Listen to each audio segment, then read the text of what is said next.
वळ्या पुढील बातमीकडे। अभाविप संघटना बंद करा अशा प्रकारची मागणी केली जाते। आंबेडकरी संघटनांकडून 8 फेब्रुवारीला इशारा मोर्चाचा इशारा देण्यात आलेला आहे। ललित कला केंद्रातील विद्यार्थ्यांवर अन्याय झाल्याचा आरोप करण्यात आलेला आहे।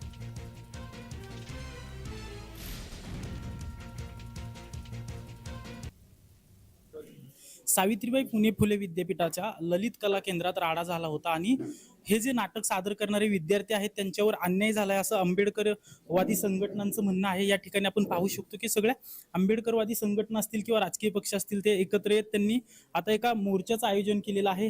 हा मोर्चा नक्की असणार कशासाठी आहे हे आपण जाणून घेणार आहोत की आपला मोर्चा कशासाठी आहे आणि आपल्या मागण्या काय आहेत। नाही, पुणे विद्यापीठामध्ये सध्या जे वातावरण आहे, एबीव्हीपी आणि भाजपच्या ज्या संघटना आहेत जवळच्या किंवा त्यांच्या ज्या विंग्स आहेत त्यांनी जे दहशतीचं वातावरण निर्माण केलं आणि विद्यापीठाचं जे बीजेपीकरण केलेलं आहे याला विरोध करण्यासाठी जी झुंडशाही आहे, दडपशाही आहे, सांस्कृतिक दहशतवाद आहे, याला विरोध करण्यासाठी आम्ही सगळेजण या मोर्चाचं आयोजन करतोय।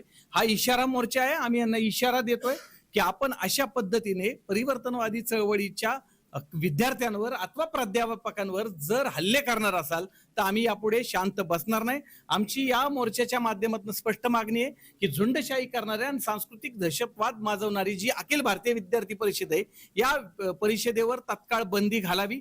मिलिंद एकबोटे नावाचा हा जो समाजकंटक आहे, जो वेळोवेळी कायदा सुव्यवस्था बिघडवण्याचा प्रयत्न करतो, जातीय तणाव निर्माण करून जाती जातीमध्ये कसा वाद निर्माण होईल याच्यासाठी मिलिंद एकबोटे जो काम करतो, तर त्या मिलिंद एकबोटेवर मोका दाखल झाला पाहिजे।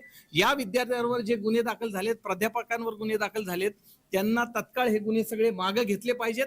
तर कुणावरही अन्याय होऊ नये असं त्यांचं मत आहे। अजिंक्य धायगुडे, जय महाराष्ट्र न्यूज, पुणे।